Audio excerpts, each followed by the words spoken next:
প্রত্যাশা অনুযায়ী পারফরম্যান্স করতে না পারায় নিজেদের দলের ক্রিকেটারদের উপর বিরক্ত ঢাকা ক্যাপিটালসের হেড কোচ খালেদ মাহমুদ সুজন।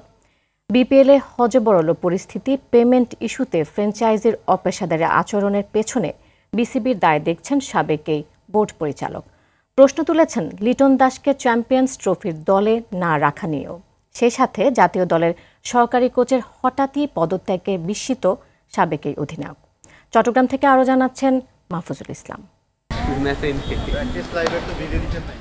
দলের নেই কোনো ঘাটতি, ৩ ডিপার্টমেন্টেই এবারের আসরে নিজের দল ঢাকা ক্যাপিটালসকে সেরা বলছেন কোচ সুজন। কিন্তু কোথায় যেন কি গন্ডগোল, ব্যালেন্সড দলের এমন হাল কেন, এই প্রশ্নের উত্তর নেই সুজনের কাছে। এক কথায় দল নিয়ে তিনি নিজেও বিরক্ত আর হতাশ। দল হিসেবে আমরা অনেক ভালো, কিন্তু কোথায় যেন একটা ছন্দ পতন আছে, আমরা পারফর্ম করতে পারছি না। মানে এই লেভেলে আসলে বলাই শিখা হবে না, স্কুল ক্রিকেট না, যাতে বকা দিয়ে শিখাবেন।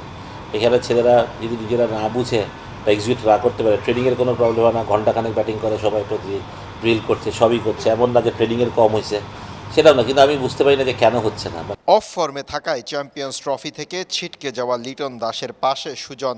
লিটনের সাথে কম্পেয়ার করে কাউকে পারবেন না, ঠিক না? ওর এক্সপিরিয়েন্সের সাথে তো আপনি কম্পেয়ার করে পারবেন না।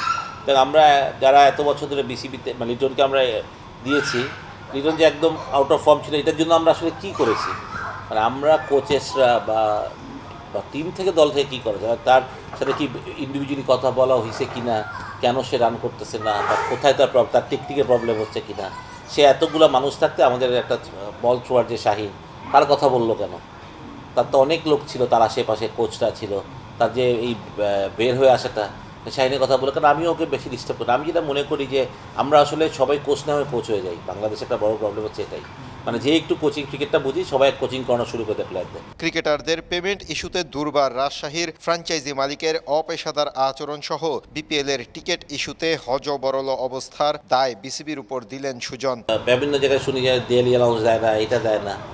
তো তারপরেও যে প্লেয়াররা খেলে বা মাঠে যায় বা কথা বলে না, এটা তো অনেক বড় ব্যাপার আসলে। তো আমি মনে করি যে এই প্রবলেমগুলোকে বিসিবিকেই সলভ করতে হবে, বিকজ বিপিএল গভর্নিং কাউন্সিলকে সলভ করতে হবে, অ্যান্ড ডেফিনেটলি তার উপরে তো বিসিবি আছেই। তো এটা তাদের সাথে ফ্র্যাঞ্চাইজি মালিকদের সাথে কথা বলে এটা একটা করা উচিত যে কীভাবে তারা এই ফিনান্সগুলো দিতে পারে। এন্ড অফ দ্য ডে ছেলেরা সবাই কষ্ট করে টাকার জন্য ক্রিকেট খেলে, ডেফিনেটলি টাকা তাদের একটা এই মানে তাদের রুজি, এটা তাদের রুজির সাথে তো সবাই তো ঠিকমতোই চলছে, সবাই তো সব কিছুই পাচ্ছে। তো প্লেয়ারদের সাথে কেন এরকম হচ্ছে বারবার? হঠাৎই জাতীয় দলের সহকারী নিক পোথাসের পদত্যাগে বিস্মিত সাবেক এই অধিনায়ক। হেড কোচ ম্যাটেরিয়াল যদি 2-3 জন থাকে এক টিমে, তখন আবার সেটা সমস্যা হতে পারে, ঠিক না? তো তখন সে তো মানবেই না, একজন আরেকজনকে মানবে না হয়তো, বা সে ভাববে আমার এক্সপিরিয়েন্স থাকার সাথে বিসিবি আমাকে এই কাজটা দিল না, কাজটা অন্যকে দিল, তার একটা জিত থাকতেই পারে। বাট আমি মনে করি যে যখনই হেড কোচ আমরা নিব, আমি জানি না ফিল সিমন্সকে আমার মনে চ্যাম্পিয়ন্স ট্রফি পর্যন্ত তার কন্ট্রাক্ট, তখন আমরা নিশ্চয়ই একটা সময় পেয়েছি ফারুক ভাইয়ের ব্রিদিং করার, যে তখন তো তাড়াহুড়া করতে হচ্ছে না হাতুকে সরিয়ে কাউকে আনার জন্য।